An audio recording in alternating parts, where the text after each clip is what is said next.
UPSC ने हमसे 2022 में पूछा, excess of which of the above, excess which of the above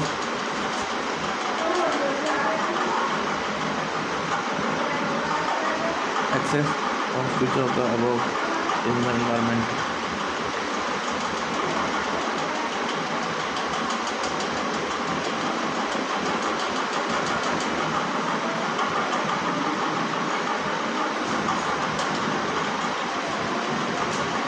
Environment is our cause of acid rain.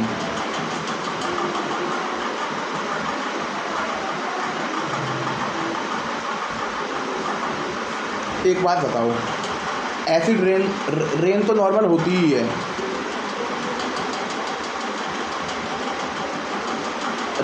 Rain तो normal होती ही है। एसिड रेन में यही तो होता होगा कि सल्फर डाइऑक्साइड और नाइट्रोजन ऑक्साइड नीचे आ जाते होंगे।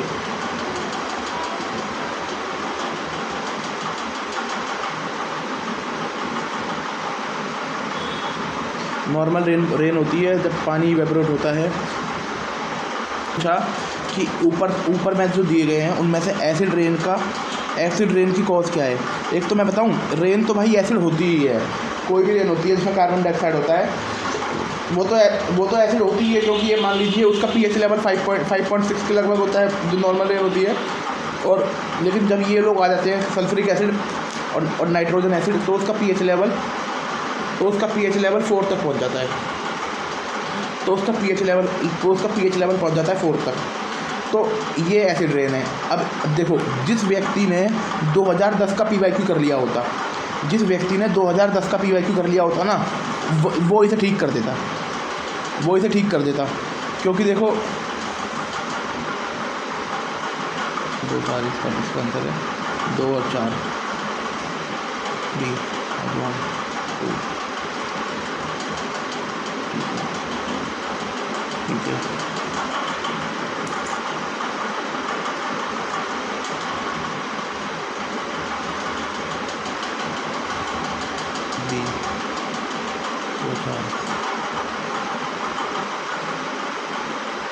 कार्बन मोनोऑक्साइड एसिड रेन के लिए रिस्पॉन्सिबल नहीं है।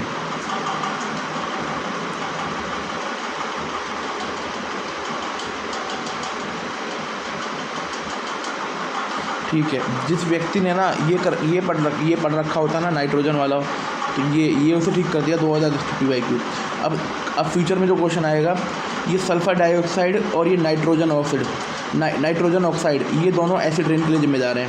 सल्फर डाइऑक्साइड और नाइट्रोजन ऑक्साइड ये एसिड रेन के लिए जिम्मेदार हैं, है ना। और उसके बाद यूपीएससी ने 2014 में हमसे पूछा था, which of the following are some important pollutant release by steel industry से सल्फर डाइऑक्साइड निकलता है, नाइट्रोजन डाइऑक्साइड निकलता है, नाइट्रोजन ऑक्साइड निकलता है।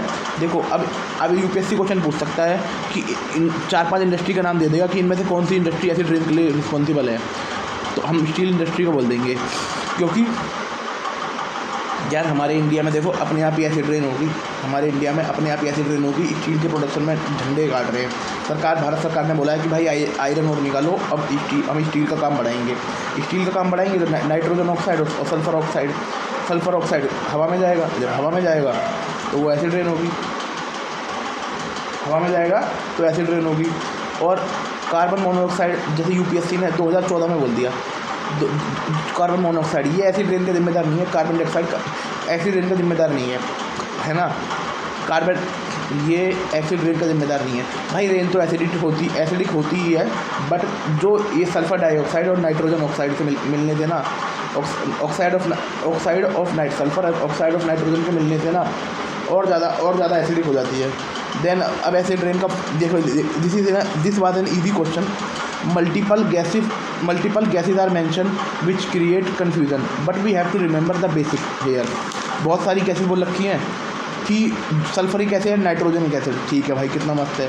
पर हमको बेसिक याद करना पड़ेगा, क्योंकि जो बेसिकली 2 एसिड जो सबसे फेमस है, सल्फरिक एसिड है, नाइट्रोजनिक एसिड है ना। तो H2O, sulphur dioxide and nitrogen oxide are the basic reason for acid rain. ठीक है, अब एसिड रेन के बारे में पढ़ लेते हैं।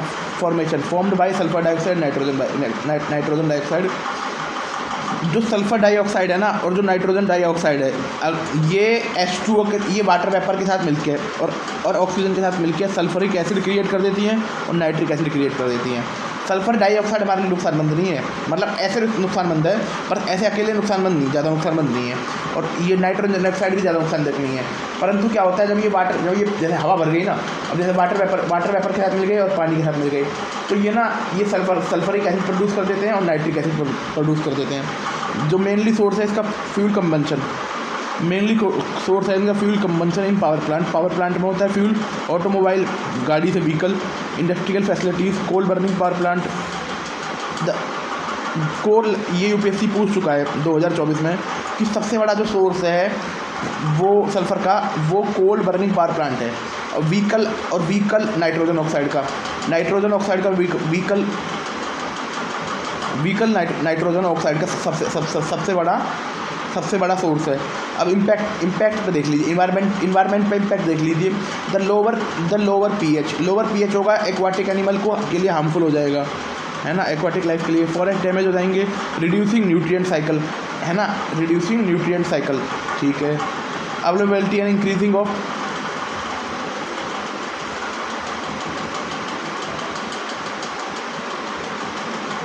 अगर एक बात बताओ, मिट्टी में नाइट्रोजन और सल्फ़र को ज़्यादा मिला दिया जाए तो मिट्टी में ख़राब हो जाएगी फिर।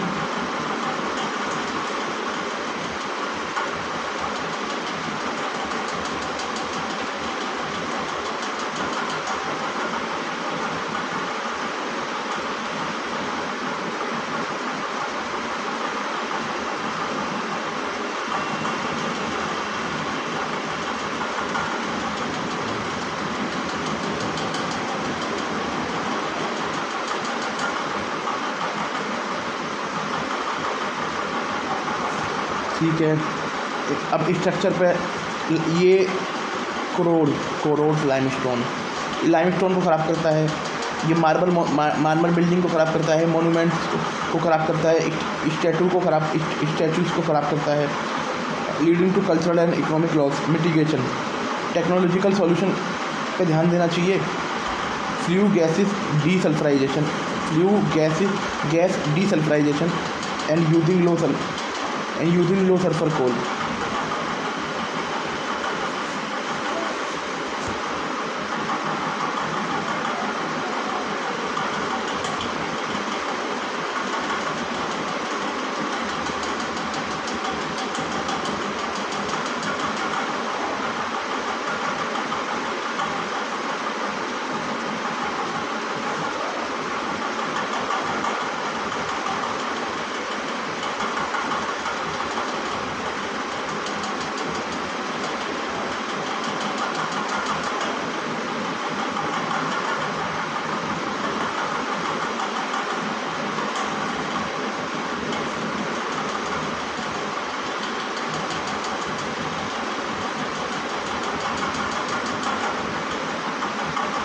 फैक्ट्री और पावर प्लांट से निकलने वाले धुएं, फ्लू गैस से सल्फर डाइऑक्साइड को निकालने की टेक्निक है।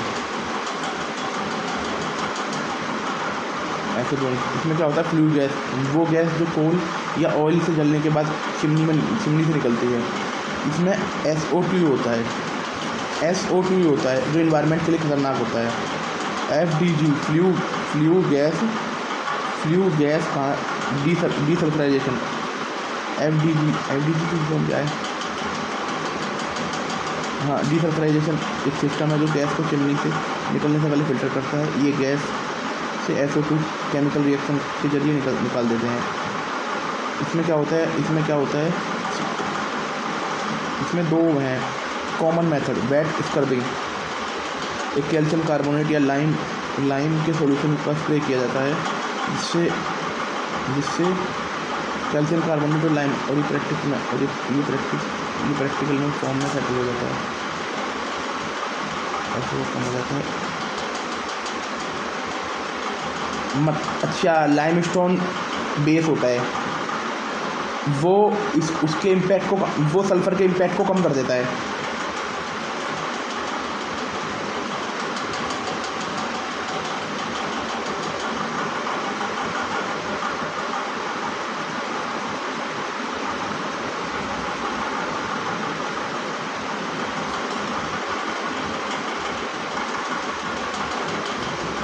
जो भी गैस निकलती है किसी भी इंडस्ट्री से या किसी भी पावर प्लांट से, उसे फ्लू गैस बोलते हैं।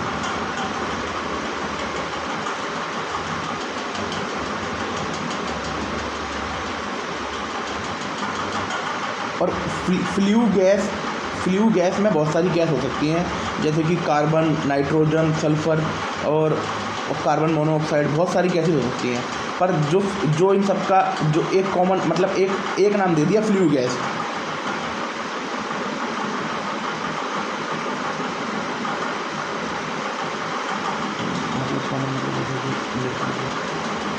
Carbon dioxide, sulphur dioxide, nitrogen oxide, carbon monoxide, water. ठीक है, अब इसमें क्या होता है, इसमें क्या होता है,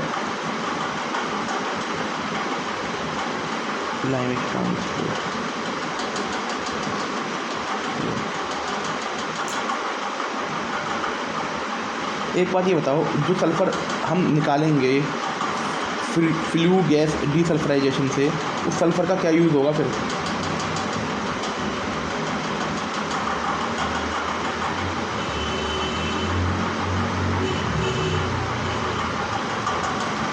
फ्लू गैस डीसल्फराइजेशन से तो उसका क्या यूज़ होगा?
वैट कर देंगे, कैल्शियम कार्बोनेट,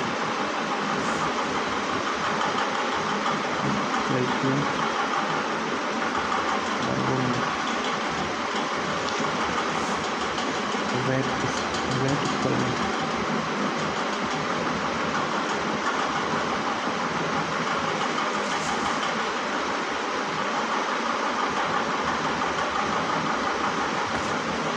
व्हीकल छोड़ते हैं सल्फर डाइऑक्साइड।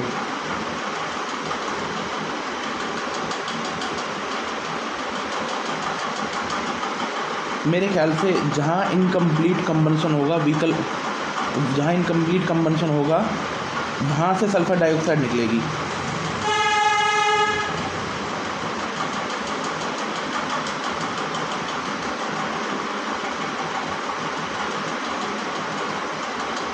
ठीक है, व्हीकल डायरेक्टली नहीं छोड़ते। Ocean acidification, an increase in ocean pH level due to absorption Arctic ocean acidifying up to 4 times as fast than other।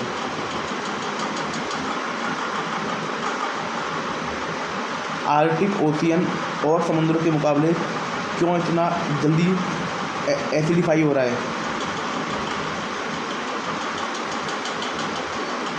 Acidification हो रहा है।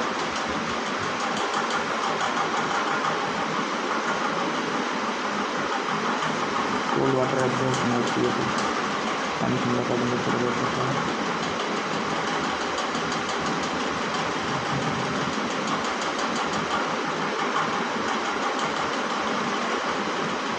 एसिडिफिकेशन और कार्बन डाइऑक्साइड का क्या रिश्ता है?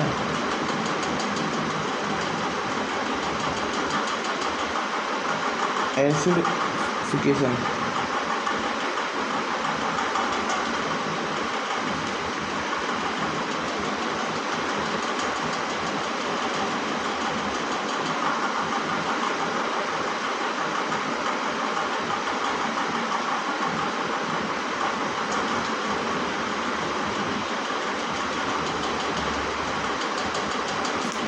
CO2 भी करता है। तो CO2 ओशियन एसिडिफिकेशन, CO2 को ओशियन एब्जॉर्ब कर लेता है जब कार्बन डाइऑक्साइड एटमॉस्फेयर में बढ़ता है, जैसे इंडस्ट्रियल एमिशन की वजह से। तो ये ओशियन के सरफेस पर डिजॉल्व हो जाता है। ओशियन को लार्जेस्ट कार्बन सिंक के रूप में माना जाता है। CO2 अपने अंदर एब्जॉर्ब कर लेता है, CO2 डिजॉल्व होता है तो एसिड डिजॉल्व होते ही एसिड रिएक्शन शुरू हो जाता है। CO2 ओशियन वाटर में डिजॉल्व होता है और कार्बोनिक एसिड बनता है, जो एक वीक एसिड है। ये कार्बोनिक एसिड डीएसोसिएट होता है और हाइड्रोजन और बाइकार्बोनेट आयन रिलीज करता है। इससे हाइड्रोजन आयन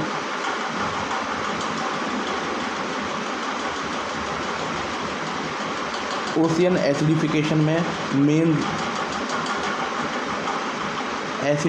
में मेन रोल कार्बन का है, सल्फर का और नाइट्रोजन डाइऑक्साइड का कोई ज़्यादा रोल नहीं है।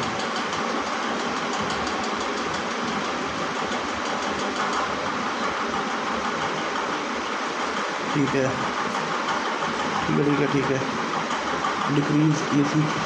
डिक्रीज देखते हैं।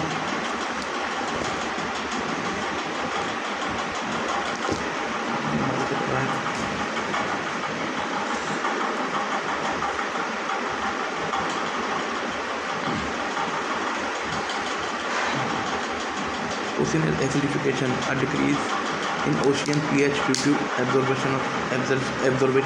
जब ज़्यादा CO2 करोगे तो कार्बोनिक एसिड बनेगा, क्योंकि पानी रिएक्ट करेगा और जो कि वीक एसिड है वो टूट जाएगा।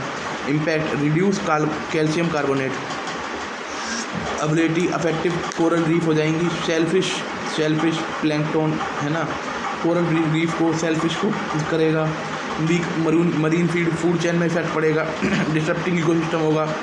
फिशरीज हो जाएंगी, लोअर ऑक्सीजन लेवल हो जाएगा।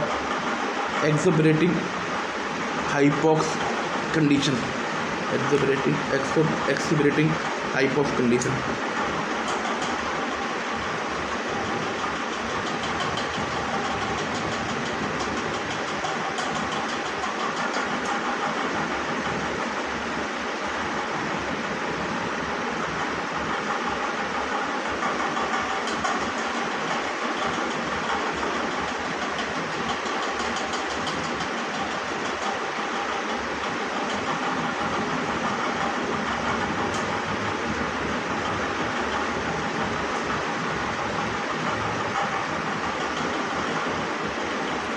एक्सबरेटिंग हाइपॉक्स कंडीशन एक ऐसा मतलब होता है कि एक ऐसी स्थिति होती है कि ऑक्सीजन की कमी, हाइपॉक्सिया और भी बढ़ जाती है, यानी हाइपॉक्सिया काफ़ी सीवियर हो जाती है। हाइपॉक्सिया तब होती है जब किसी भी वजह से शरीर में काफ़ी ऑक्सीजन नहीं मिल पाती, जिससे जैसे कि ऊंचाई पर जाने से, रेस्पिरेटरी प्रॉब्लम होने से, किसी एक्सटर्नल फैक्टर के कारण अगर ये कंडीशन वर्सन हो जाती है तो एक्सबरेटिंग हाइपॉक्सिया कहा जाता है। ये हेल्थ प्रॉब्लम जैसे कि डैमेज,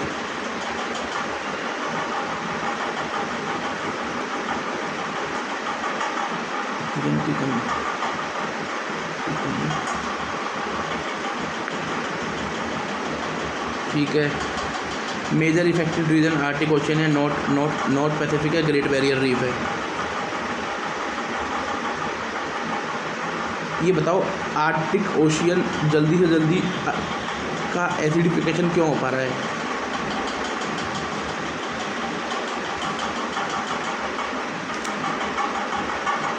पाँच पॉइंट बता दो।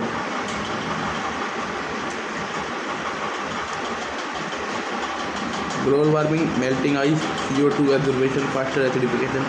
ठीक है, थैंक यू। अब यूट्रोफिकेशन के ऊपर है। यूट्रोफिकेशन क्या होता है? Excessive nutrient, India running out of phosphorus.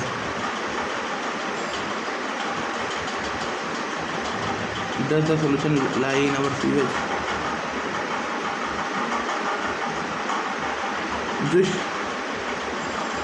जो ये सीवेज होते हैं, सीवेज, यहाँ पर फॉस्फोरस कहाँ से आता है? Enrichment nutrient mainly nitrogen and phosphorus in water bodies leading to algal blooming. Detergent से आता है, ह्यूमन वेस्ट से आता है, फर्टिलाइजर से आता है ना।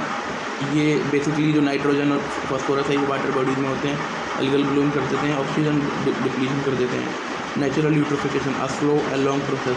Cultural eutrophication accelerated by human activities, agriculture, sewage discharge process, nutrient influx, rapid. Nutrient influx मतलब क्या होता है?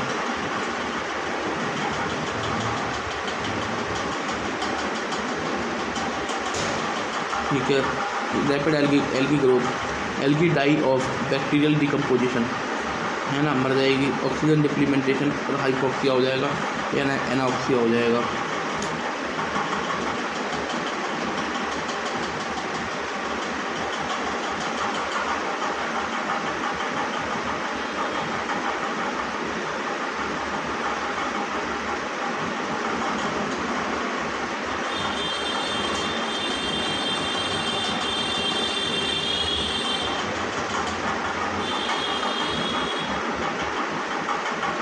ठीक है, ऑक्सीजन, ठीक है। Hypoxia dead zone, gulf of Mexico and Baltic sea, है ना। Example, loss of biodiversity due to suffocation of aquatic life, increase harmful algal bloom producing toxins, red tide and cyanobacteria. ठीक है। Prevention and mitigation, nutrient management policy, phosphate free detergent, controlled controlled fertiliser, constructed wetland and buffer zone, aeration technique to restore dissolve. मज़ा आ रहा है करने में।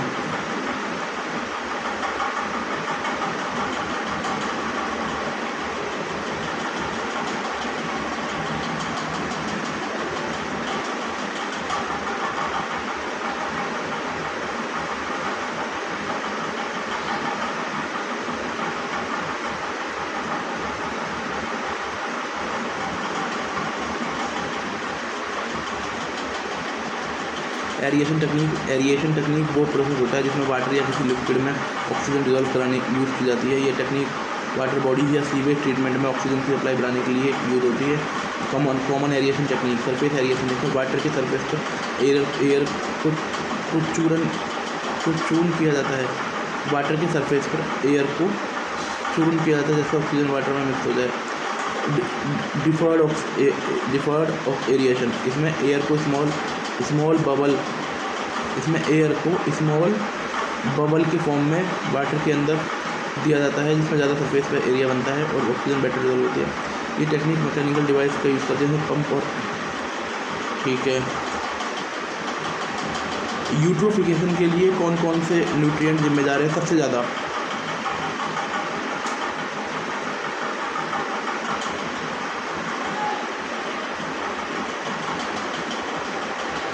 Nitrogen का सबसे बड़ा सोर्स क्या है यूट्रोफिकेशन में?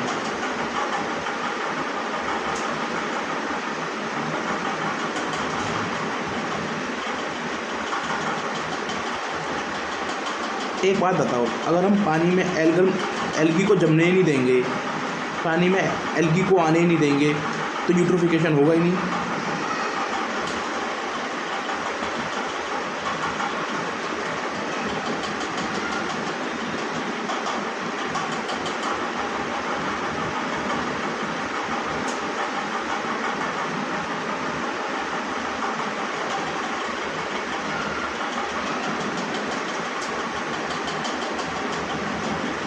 फ्लाइंग ऐश, यूपीएससी इस पर क्वेश्चन पूछ चुका है। Thermal power plant,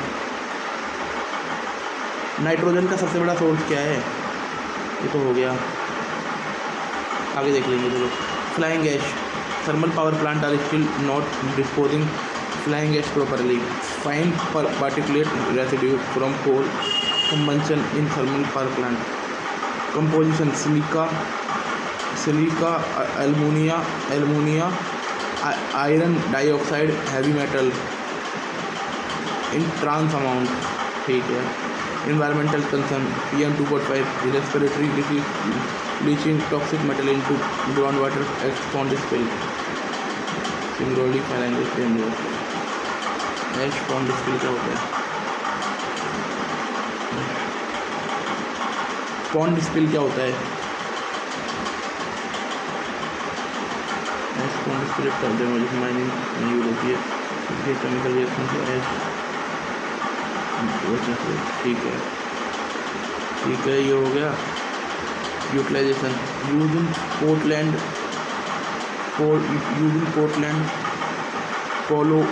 पोलोजाना cement PPC pozzolana cement manufacturing mine backfilling road embankment bricks zeolite production. Mine backfilling का होता है।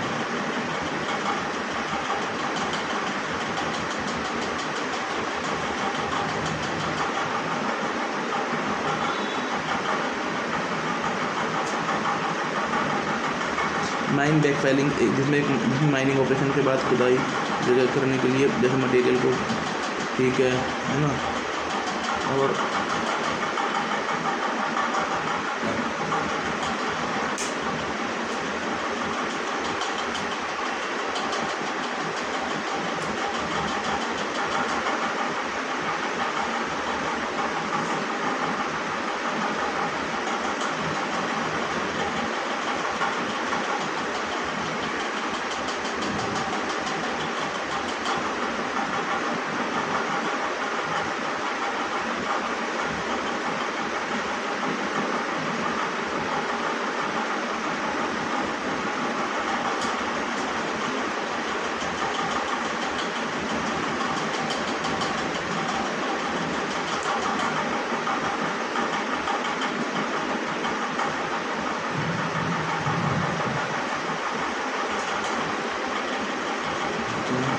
एल्युमिनियम सिलिका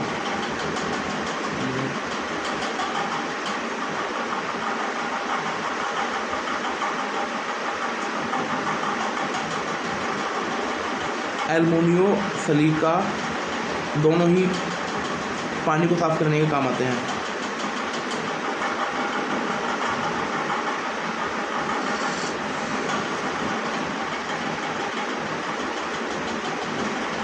ये समझ में आ रहा है।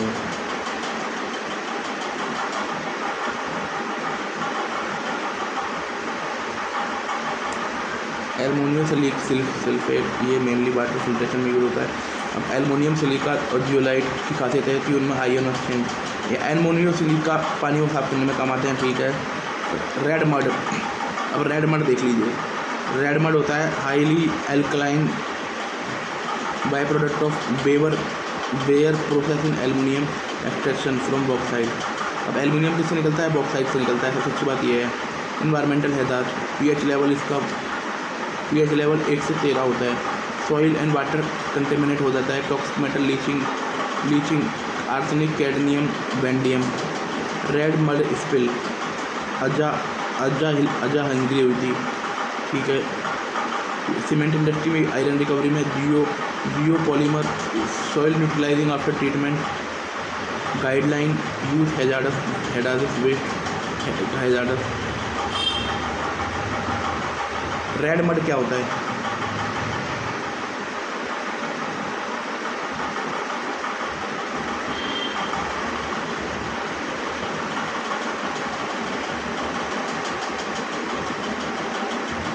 अगर सोचो जो ओशियन एसिडिफिकेशन हो रहा है,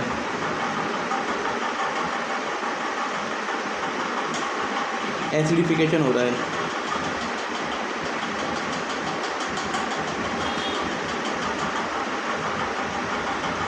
वहाँ पर अगर रेड मड मिलाई जाए तो फ़ायदा हो जाएगा हमारा।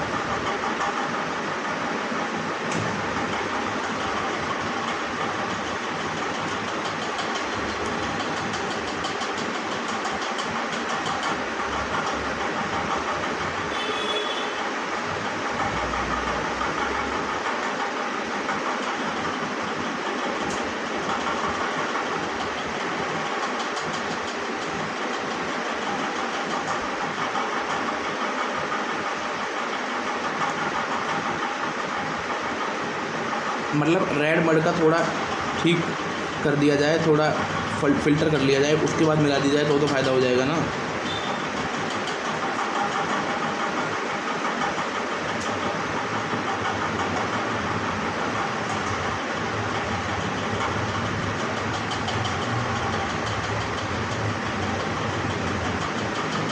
ठीक है, industry guideline you under head other, ठीक है।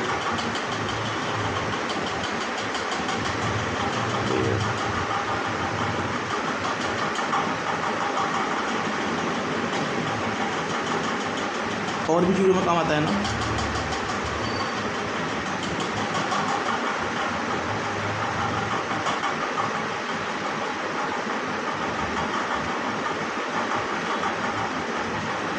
बस एल्युमिनियम बनाता है या कुछ और भी बनाता है?